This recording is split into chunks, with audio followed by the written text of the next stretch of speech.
मैं यहां लिख देता हूं अल्पतगीन। कौन? अल्पतगीन। अल्पतगीन ने एक छोटा सा क्या कहें कि अपना एम्पायर बनाया, साम्राज्य बनाया, गजनी। कौन सा? गजनी। गजनी बोले तो आज का अगर आप कह लें कि कौन सी जगह? अफगानिस्तान। करेक्ट, ये बात याद रखना, अफगानिस्तान की जगह है, अफगान की जगह है। अल्पतगीन के बाद क्या होगा? एक व्यक्ति आता है सुबुक्तगीन। कौन आता है? सुबुक्तगीन। सुबुक्तगीन आता है तो सुबुक्तगीन पर हिंदू शाही, जो शाही वंश था, कहां का? पंजाब का। कहां का? पंजाब का। इसमें यहां पर एक व्यक्ति था जयपाल। जयपाल भाई साहब को क्या होगा, कुछ खुरपत हुई और जाकर किस पर अटैक कर दिया? इस पर, सुबुक्तगीन पर। और 2 बार किया, ध्यान रखना। और दोनों बार ये दोंचा गया, हारा गया। इसके एवज में भाई को बड़ी हैवी संधि करनी पड़ी। क्लियर है? ये बात याद रखिएगा। ठीक है, ठीक है। तो इसको दोनों बार क्या हुआ, संधि करनी पड़ी। और क्या नाम से, सुबुक्तगीन को बहुत कहें कि दान देना पड़ा, सोना चांदी और पता नहीं बहुत सारे हाथी वाती दिए, है ना। वो अपने काम का नहीं। ठीक है, वरना क्या होता है, कुछ टीचर ही बता देते कि वो फलाना था, कौन सा धनुष लेके आया था, ठीक है, उसने कौन सी टोपी पहनी थी, है ना, उसका घोड़ा ये चने खाता था, ये सब खाता था। ये कोई काम का नहीं होता, एग्जाम में आता भी नहीं। लेकिन एसएससी का कुछ कह नहीं सकते हैं, क्योंकि वो पता नहीं, शायद गगन सर या अभिनव सर बता रहे थे कि क्या नाम से, वो पता नहीं आड़े टेढ़े सिंगरों के और गाने से संबंधित प्रश्न पूछ ले, मतलब कुछ भी है भी, गटर छाप क्वेश्चन। खैर, हम वापस लौटते अपने विषय पे। तो ये स्थितियां हुई। ठीक है, पंजाब की जगह थी, पंजाब उस वक्त हमारे भारत का हिस्सा था, ये बात याद रखना। भाई ने 2 बार अटैक किया, नहीं हुआ, चला गया। इसका देहांत हो गया। क्या है? इसका देहांत हुआ। ध्यान रखना, इसने अभी तक भारत पर अटैक नहीं किया, अभी तक तुर आक्रमण भारत पर नहीं हुआ है। इसका दामाद कह लो, ठीक है, ठीक है, माफी चाहिए, क्या नाम से, इसका बेटा आता है। उस बेटे का नाम क्या था? महमूद, महमूद गजनवी। क्लियर है? सुबुक्तदीन का जो बेटा आता है महमूद गजनवी। क्लियर? ये बात है। अल्पतगीन का दामाद था ये, और गुलाम था सुबुक्तदीन। हालांकि सुबुक्तगीन का जो बेटा था वो महमूद गजनवी था। महमूद गजनवी ने पहली बार कब? 1001 ईस्वी में कहां पर आक्रमण किया? जयपाल पर, पंजाब पर, और इसे हरा दिया। ये पहला आक्रमण था किसका? महमूद गजनवी का, या कहें कि तुर्कों का। आप यह कह सकते हैं तुर्कों का पहला आक्रमण इस टाइम पे हुआ, महमूद गजनवी ने किया। ये बात याद रखना। जब यह गद्दी पर बैठा, महमूद गजनवी जब गद्दी पर बैठा, तब इसकी उम्र 27 वर्ष के आसपास बताई जाती है। अब यहां से सिलसिला शुरू हो जाता है, और गजनवी ने बात तय कर ली थी कि वो साल में एक बार भारत पर आक्रमण करेगा और लूटपाट खूब करेगा। ठीक है, ये बात याद रखना। यहां से शुरुआत होती है, और कुल टोटल जो भारत पर वो अटैक करता है, जैसे आप जानते हैं कि 17 आक्रमण उसने किए, 17 बार उसने आक्रमण किया। आखिरी जो उसका आक्रमण था, मैं पहला यहां बता देता हूं, आखिरी भी मैं यहीं पर लिख देता हूं, 2 मिनट। आखिरी आक्रमण में यहां बता देता हूं। क्लियर है? 1027 ईस्वी में किया, और किसके खिलाफ किया? जाटों के खिलाफ किया। क्यों किया, हम आपको ये भी बता देंगे आगे चल के। आप हाल फिलहाल में समझ लीजिए, पहला आक्रमण इस समय किस पर? जयपाल शाही वंश पर, जो पंजाब में था। आखिरी आक्रमण जाटों पर कब किया गया? 1027 ईस्वी में किया गया, और ये इसका आखिरी आक्रमण नहीं, 17वां आक्रमण ही था। पहला और 17वां आक्रमण क्लियर रखना। इनमें से जो सबसे फेमस जो इसका आक्रमण हुआ, वो कौन सा था? आप जानते हैं, 16वां आक्रमण, जो कब हुआ सबको पता है, 1025। कहां हुआ? सोमनाथ वर्तमान में है, कहां जगह है? गुजरात में है। सोमनाथ कहां पड़ता है? गुजरात में पड़ता है। यह भारत का प्रथम शिवलिंग है, ये बात भी याद रखें। ये सबसे ज्यादा मशहूर हुआ महमूद गजनवी का कोई अगर आक्रमण बहुत ज्यादा फेमस हुआ, तो वो कौन सा हुआ था? सोमनाथ का आक्रमण। सोमनाथ पर इसने आक्रमण किया और अकूत संपत्ति लूटी। मतलब अतः धन लूटा, और इसने वहां पर कत्लेआम मचाया। कहा जाता है कि इसने ब्राह्मणों को मिला के लगभग लगभग 50,000 लोगों को मार डाला। और सोमनाथ की जो मंदिर की मूर्ति थी उसको तोड़वा दिए, उसके टुकड़े टुकड़े करवा दिए। ठीक है। और ये भी कहा जाता है, मान्यता है, नहीं मालूम कितना सही है, कि इस मूर्ति को उसने मक्का मदीना भेज दिया और वहां की सीढ़ियों पर लगवा दिया, चुनवा दिया। ऐसा भी कहा जाता है, इतिहासकार ये भी मानते हैं। तो इस तरीके से महमूद गजनबी भारत आता है। ठीक है। किसका बेटा? सुबुक्तगिन का बेटा। पहली बार आक्रमण करता है, 27 की उम्र में गद्दी पर बैठता है। और वो अपने पिता का जो जयपाल ने आक्रमण किए थे उसका भी एक तरीके का बदला ही था। इसके बारे में एक जो बात कही जाती है, इसको क्या कहा जाता है? मूर्ति भंजक। इसी क्रम में एक नाम और दिया जाता है इसको, वुथ सिकन। क्लियर? माफ चाहेंगे, भूल लिख दिया मैंने, बुत सिकन। दो नाम से मशहूर हुआ। दरअसल कुछ लोग कहते हैं कि उर्दू भाषा में बुत का मतलब होता है मूर्ति।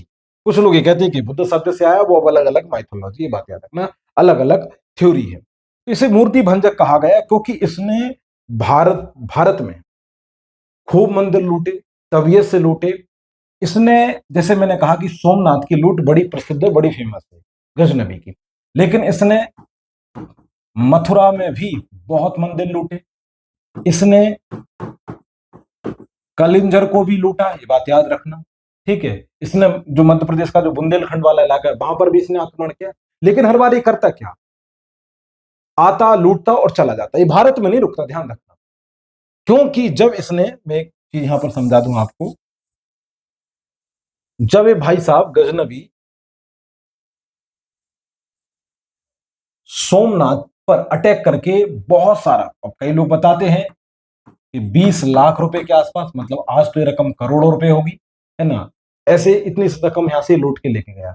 तो जब ये लौट रहा था, जब गुजरात से गजनी जा रहा था, तब इसे क्रम में जाटों ने इसको दोंच दिया। आक्रमण कब का था? 10-25 का। तो इसको लौटते वक्त इसका बहुत कुछ मतलब थोड़ा बहुत जो धन था वो किसने, जाटों ने लूट लिया। इसकी सेना वहीं लड़ने के लिए तैयार हो गई। गजनवी ने दिमाग लड़ाया, बोला चुप रहो, अभी कहां चलो, गजनी चलो, पूरा धन जो है सोमनाथ का वो लेके चलो, फिर आके बताते हैं। चला गया, 25 में लूट हुई। और ये जाटों के खिलाफ, जो मैंने बताया था कि इसका आखिरी आक्रमण था, कब? 10-27 में वापस आता है और जाटों पर ये अटैक करता है, जिसका 17वां आक्रमण था, आखिरी आक्रमण। 10-30 में क्या होता है? ये निकल जाता है, इसकी मौत हो जाती है। 10-30 में इसकी मौत हो जाती है। तो ये था महमूद गजनवी, ये बात याद रखना। ठीक है। इस तरीके से भारत में वो आता है और लूटपाट करता है। मूर्ति भंजक कहा जाता है क्योंकि इसने मूर्तियों को तोड़ा। ठीक है। मंदिरों को तोड़ा। दरअसल उस समय मंदिर को तोड़ने का एक कारण और बताते इतिहासकार, कि जैसे अब आज देखो, आज तो बैंकों में भी पैसा है ना, बहुत सारी जगहों पैसा है। लेकिन पहले पैसा जो होता था ज्यादातर मंदिरों में ही तो मिलता है। अगर आज आप कुछ मंदिर उठा के देख लो तो उन मंदिरों के पास तो कुछ बैंकों से भी ज्यादा पैसा है ना। तो उस समय धारणा यही थी कि इन मंदिरों में बहुत सारा क्या होता है, पैसा पड़ा हुआ, तो इनको लूटो। उसने ऐसा किया। फिर ये बात हुई कि उसने अपने कट्टरपन के चलते, और कहें कि जो इस्लाम का विस्तार था, ऐसा वो भावना रही, लेकिन उसको देख के लगता तो नहीं है कि ऐसी कुछ उसकी इंटेंशन रही होगी। हो सकता है उसने मूर्तियों को तोड़ा हो, है ना, बहुत मंदिर तोड़े उसने। इस तरीके के हमारा इतिहास है। और सोच के देखो उस वक्त के लोगों का जीवन, जिन्हें ये टेंशन लगी हुई है कि यार अब 1-2 साल बाद फिर से कोई आएगा या ये व्यक्ति आएगा और फिर से लूटपाट मचाएगा, फिर से कत्लेआम मचाएगा, कितनी हेडेक रहती हो। और हम अक्सर ये बात कहते हैं कि जब जब कहीं तबाही आती है, कोई आपदा आती है, तो 3 लोगों पर असर बहुत ज्यादा पड़ता है: बच्चे, बुजुर्ग, और सबसे ज्यादा अगर इसकी जो, क्या नाम से, किसी का अगर उत्पीड़न होता है, वो है आपकी महिलाएं। कौन? स्त्री। सबसे, ये तीनों पर बहुत ज्यादा निगेटिव असर पड़ता है। और सोच के देखो उस वक्त इनकी स्थिति क्या रही हो। बाहरी सैनिक आ रहे, आक्रांत आ रहे, आक्रमणकारी आ रहे, वो सब कुछ लूट ले जा रहे। ध्यान रखना मैं क्या बोल रहा हूं, सब कुछ लूट ले जा रहा है, घर, इज्जत, बार, सब कुछ। उस दौर में समाज कैसे जिया होगा। हालांकि ये बात अलग है कि उस समय अशोक या हर्षवर्धन या समुद्रगुप्त जैसे कुछ शासक रहे नहीं, अगर ये होते तो शायद आ ही नहीं आते, अगर आते तो ये लोग तवे पे सेंक कर उनका फ्राई बना देते। लेकिन वही बात है ना कि उत्तर भारत में उस समय कोई ऐसी ताकतवर शक्ति थी नहीं जो कहीं मैसेज जाता हो, क्योंकि जब इसके बाद मुगल आए और सब आए तो और फिर जब देखा अकबर ने और अलग अलग दिल्ली सल्तनतों को सुल्तानों दे देखा, उन्हें पता चला कि भाई साहब हम ही कुछ नहीं, हमसे पहले यहाँ पर क्या नाम से सम्राट अशोक हुआ है, समुद्रगुप्त हुआ है ना, हर्षवर्धन हुआ है, और तभी तक यहाँ पर कोई अटैक हुआ नहीं। वो चले गए, शक्तियां बिखर गईं, छोटे छोटे राज्य अपनों में बट गए, और यही कारण है फिर हम पर बाहरी लोगों ने आक्रमण किया। ये लोग थे तब तक तो कोई ऐसा अटैक हो ही नहीं, उनके जाने के बाद ये सब कुछ हुआ था। तो इतिहास में कुछ ऐसे पहलू निकल कर आते हैं। तो एकता बहुत इंपॉर्टेंट होती है, ठीक है। उस समय भारत में एकता थी नहीं। दुर्भाग्य की बात है कि जातियों के नाम पे तो हम आज भी बटे हुए हैं। दुर्भाग्य है कि जाति के नाम पे तो हम आज भी बटे हुए हैं। अब उदाहरण के लिए तुम जैसे देख लो, 1 मिनट के लिए मान लो एक गांव है, इस गांव में ब्राह्मण रह रहे हो, ठीक है, ठाकुर रह रहे हो, कोई अहरवार ही रह रहा हो, या कोई और भी जाति है जो एससी और एसटी में आती है, और कोई बाहर के लोग आते हैं और कभी किसी प्रकार से कोई दंगा कर जाते हैं, कभी इनको पीट जाते हैं तो ये लोग चुप रहते हैं, ब्राह्मण ठाकुर लोग चुप रहते हैं, ठीक है। कभी कोई आता है ब्राह्मण को कोई चला जाता है पीट कर, तो बाकी लोग चुप रहते हैं। तो ये सब किस पर बैठे हैं तुम्हें पता है? जाति। भाई वो तो फलानी जाति का है, हम क्यों उससे बोले, वो उनका मामला है। अगर सोचो किसी गांव में इतनी सारी जातियां रह रही हों और वो एकजुट हों, एकता में रहती हों, वो कहें कि इस गांव के व्यक्ति से अगर कोई बेवजह में उलझा तो पूरा गांव इकट्ठा हो जाता है, क्या उस गांव की तरफ कोई आंख दिखा पाएगा? नहीं। लेकिन सवाल ये ना कि हम इस पे पूरी तरह से आज भी टूटे हुए, जब मैं बात कर रहा हूँ 2025 में, वो काल तो छोड़ दो, मध्यकालीन, तब तो पता नहीं समाज कैसा रहा हो। और आज इतनी टेक्नोलॉजी है, इतनी रिसर्च है, इतने वैज्ञानिक हैं, इतनी अवेयरनेस है, एआई का जमाना है, फिर भी लोग जातिवाद और अंधविश्वास में जकड़े हुए हैं। अभी भी लोग अंधविश्वास पर भरोसा कर रहे हैं, आवाओं पर बाबाओं पर। और सोचो तब का समाज कितना खतरनाक रहा होगा, जब तो ऐसी कुछ अवेयरनेस भी नहीं थी, इतने लोग जागरूकता अभियान चलाने वाले भी नहीं थे, तब का सोसाइटी कैसी रहेगी? ये प्रिडिक्ट करना पड़ता है, हिस्ट्री को पढ़ते वक्त सोचना पड़ता है कि ऐसा रहा होगा तो क्या परिस्थितियां रही होंगी, ठीक है। तो ये क्या था, महमूद गजनवी का हिस्ट्री थी। अब इसके बारे में कुछ फैक्ट ले लेते हैं जो थोड़े से पूछ ले जाते हैं एग्जाम में। बाकी पृष्ठभूमि बैकग्राउंड जो इंपॉर्टेंट चीज थे वो मैंने बता दी, और कुछ तथ्य देख लो इसके, वो मैं आपको बता देता हूँ, ठीक है।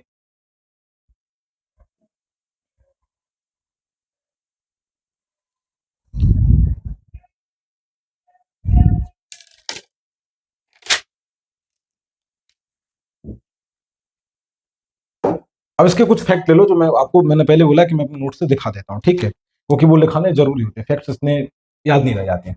अब जैसे इसमें देखो, मेरे पास जो पहला फैक्ट लिखा है वो क्या लिखा है, हाँ, ये किस टाइम पर बैठा, जब ये गद्दी पर बैठा, क्या नाम से अपना, महमूद गजनवी, तो टाइम क्या था, क्लियर, ये बात याद रखना, 998 ईस्वी में। इसके बाद अगला फैक्ट क्या है, इसको दो उपाधियां दी गई, क्या दी गई, दो, दो उपाधियां दी गई, क्लियर, ये बात याद रखना। एक तो क्या थी,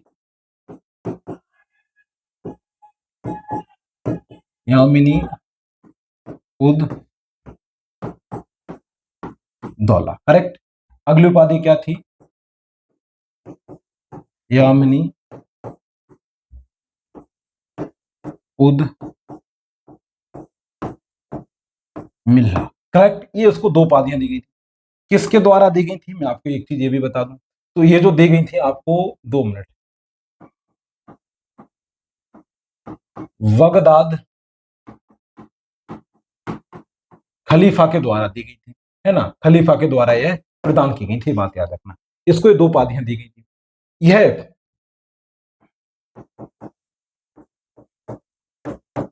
सुल्तान की उपाधि धारण करने वाला पहला शासक था, ये बात याद रखना। यह सुल्तान की उपाधि धारण करने वाला पहला शासक था, क्लियर है, महमूद गजनवी। इसने भारत पर कितनी बार आक्रमण किया, 17 बार आक्रमण किया, ये बात क्लियर है। एक आध फैक्ट और देख लेते हैं जो मेरे रजिस्टर में रजिस्टर्ड हो, ठीक है। मूर्ति भंजक मैंने आपको पहले ही बताया, ठीक है। अंतिम आक्रमण मैंने इसका समझा दिया है। जयपाल के विरुद्ध आक्रमण कब किया, ये भी मैंने समझा दिया है, ठीक है। एक और देख लो, हाँ, इसने नगरकोट पर भी एक आक्रमण किया था। कब? स्टार्ट, ठीक है, 1008 ईस्वी में किया था। क्लियर है? एक पॉइंट तो ये हो गए, एक फैक्ट ये लिख लेना आप। अगला फैक्ट लिख लिए, अगला फैक्ट और देख लेते हैं क्या है।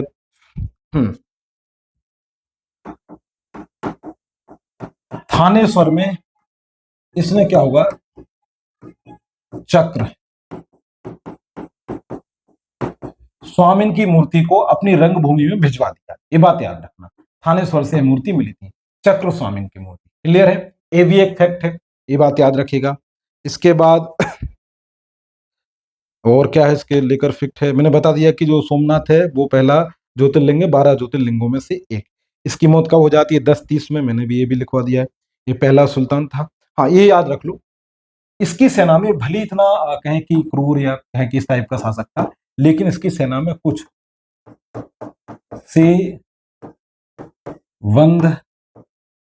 सेवंद राय और तिलक जैसे व्यक्ति भी सेना में थे और उच्च पदों पर लीड कर रहे थे। जो कौन थे? हिंदू थे। ये बात याद रखिएगा, ठीक है। ये भी एक फैक्ट आता है, पूछा जाता है कि इसकी सेना में ऐसे कौन से दो नाम थे जो हिंदू थे लेकिन उच्च पदों पर आसीन थे, है ना। मतलब वही आईएएस वाईएएस टाइप के रहे होंगे, कलेक्टर वलेक्टर, बड़े बड़े पद संभाल रहे थे ना, सेक्रेटरी वेक्रेटरी है। क्लियर है? इसके बाद अगला एक आध फैक्ट और ले लें। यार यही तो समस्या है कि इतना कंटेंट कंप्यूटर बनाए, फिर उसे एडिट करें, फिर उसे लिखें, भाई साहब दिन रात एक हो जाएगा इससे करते करते, तो कभी पढ़ा ही नहीं पाएंगे। ठीक है, ये बात याद रखना। अगला देखते हैं क्या था। हाँ, इस अब सवाल है कि इसका साहित्य में क्या रुचि है। इस पर 3 नाम मैं आपको यहां पर बता रहा हूं, ठीक है। जैसे पहला नाम क्या है? फिरदौसी। फिरदौसी ने एक बुक लिखी, पहले उस बुक का नाम देख लो, ठीक है। फिरदौसी के द्वारा जो बुक लिखी गई वो कौन सी है? शाहनामा। क्लियर? इसके बाद अगला जो कहे कि जो कवि था इसके टाइम पे वो कौन था, जो बहुत फेमस हुआ, आप सब जानते हैं, अल बरूनी। कौन? अल बरूनी। अल बरूनी के द्वारा जो किताब लिखी गई वो देख लो आप, ठीक है। किताब उल हिंद, ठीक है, एक ही पहली किताब। अगली किताब देखो, अल बरूनी के द्वारा लिखी गई है, ठीक है,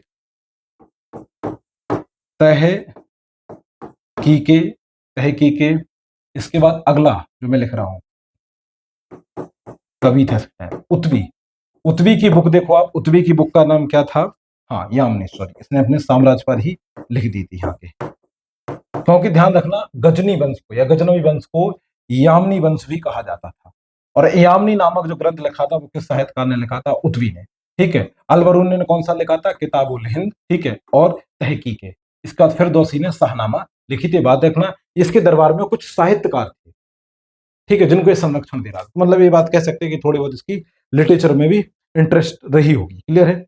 इसके बाद एक आध और फैक्ट देख लेते हैं जो ऐसा लग रहा है जो बताना चाहिए, है ना। इसके बाद आप देख लो, जब इसने का नाम से अपना सोमनाथ पर अटैक किया, वहां कौन था उस समय? वहां पर जो था भीम प्रथम। कौन? भीम प्रथम था, ये बात याद रखना। लेकिन ये भाग गया था बाद, भीम प्रथम था। इसने कन्नौज पर भी आक्रमण किया, ये भी बात याद रखना। फिर जो मैंने बोला कहां पर? पंजाब में शाही वंश था, ठीक है। जैसे मैंने क्या बताया, जयपाल, ठीक है। क्या हुआ था? गजनबी ने इनको इसको हराया था, जयपाल को। फिर इसके बाद इसके वंश में 2 लोग आ रहे हैं जो थोड़ी बहुत चर्चा में रहे। एक तो था कौन? आपका आनंद पाल। दूसरा जो था वो कौन था आपका? त्रिलोचन पाल। इनने भी थोड़ा बहुत नाम कमाने की कोशिश की, लेकिन ये सफल नहीं हो पाए, ये सक्सेस नहीं हो पाए। तो क्लियर है, ये बात याद रखना। तो इससे पहली वाली क्लास जो है वो भी देख लीजिएगा, उसमें मैंने बताया है किस तरीके से अरब आक्रमणकारी आते हैं, इस्लाम में भारत की शुरुआत हो रही है। और दूसरे क्रम में कौन थे? तुर्क थे। तो महमूद गजनवी तुर्की आक्रमण था, ये बात याद रखना। तो अल्पतगीन का जो गुलाम और दामाद था कौन? सुबुक्तगीन। सुबुक्तगीन का जो बेटा था महमूद गजनवी। ये बहुत ज्यादा चर्चा में रहा और ये भारत में आया, इसने खूब लूटपाट मचाई, लेकिन बात वही अंतिम में ये लौट जाता है, ये रुकता यहाँ पर नहीं है। अब अगला जो शासक हम पढ़ेंगे वो कौन होगा आपका, मोहम्मद गौरी। ठीक है, ये बात याद रखें। हम आपको एक चीज पहले बता दें, दो चार चीजें है ना, कि इतिहास को पढ़ते वक्त आपके क्लासों का वीडियो का लिंक नहीं टूटना चाहिए, चाहे आप यहां से पढ़े या भारत के किसी राज्य में किसी भी ऑफलाइन कोचिंग में पढ़ रहे हो या किसी भी ऑफलाइन टीचर से पढ़ रहा हो। हिस्ट्री में अगर तुमने गैप किया, एक दो क्लास से छोड़ दियो, डायरेक्ट दूसरा टॉपिक पढ़ने लगे, तो दिक्कत होगी। इसको आपको फॉलो करना है। अगर आप ये वीडियो देख रहे हो, इससे पहले वाला नहीं देखा जो एक ही डला अभी तक, उसको भी आपको देख लेना है। दूसरी चीज, मैंने पहले ही बोला है, मैं पीडीएफ कल्चर से या इन चीजों से बहुत दूरी बनाता हूं। तो जो गंभीर है, जो परीक्षा के प्रति सीरियस है, वही आए, वही पढ़े। और जो बात यहाँ लिखा जा रही है, इसको सिर्फ लिखें, एक बार की मेहनत है, लेकिन अच्छी और स्थायी मेहनत होती है, परमानेंट इलाज है। ठीक है, ये बात ध्यान रखें। मैंने पहले ही बोला है, क्योंकि थोड़ा सा कई बार देखना पड़ता है कि बच्चे बोलते हैं, अरे देख के पढ़ा रहे हो। देखो, मुझे उन बातों से कोई असर होता नहीं। मैंने पहले ही बोला, मुझे खुद पढ़ना पड़ता है और मेरे पास इतना वक्त नहीं है कि मैं इसको पीपीटी वगैरह बना पाऊँ, ये सब आपको दे पाऊँ, है ना। तो जो आप आ रहे हैं, नोट्स बना सकते हैं, तो बाकायदे रजिस्टर बनाइए। हमने भी बनाया, हमें भी टीचरों ने बनवाया, है ना। हमने भी वहां पर कोई बतौलेबाजी नहीं की। बाकी रही बात पीडीएफ की, तो इतने सारे ऑफलाइन, वो सॉरी ऑनलाइन कोर्सेस हैं, आप कहीं भी चले जाओ, कोई भी आपको दे देगा। 49 रुपए में, 19 रुपए में इन्हीं चीजों की पीडीएफ मिल रहे हैं, आप खरीद लो अगर पढ़ पाते हो। तो बहुत मुश्किल होता है। क्या आप जब अपना नोट्स बनाते हैं ना, तो उसको आपको पता होता है कौन सी चीज कहाँ लिखी है, अब उसको दिमाग में बहुत स्टेब्लिश होते चला जाता है धीरे धीरे। तो थोड़ा सा एक वैज्ञानिक तरीका है पढ़ने का, इस पर आप अच्छे से काम करें। बाकी अपना ख्याल रखें, टेक केयर। आपको ये क्लास कैसी लगी, तो बात वही, लाइक शेयर सब्सक्राइब कर दीजिए। क्लास के साथ कंटिन्यू बने रहिए। इसके अलावा हमारे लिए कोई सुझाव हो तो आप बाकायदा सुझा सकते हैं। बाकी अपना ख्याल रखें। जय हिंद।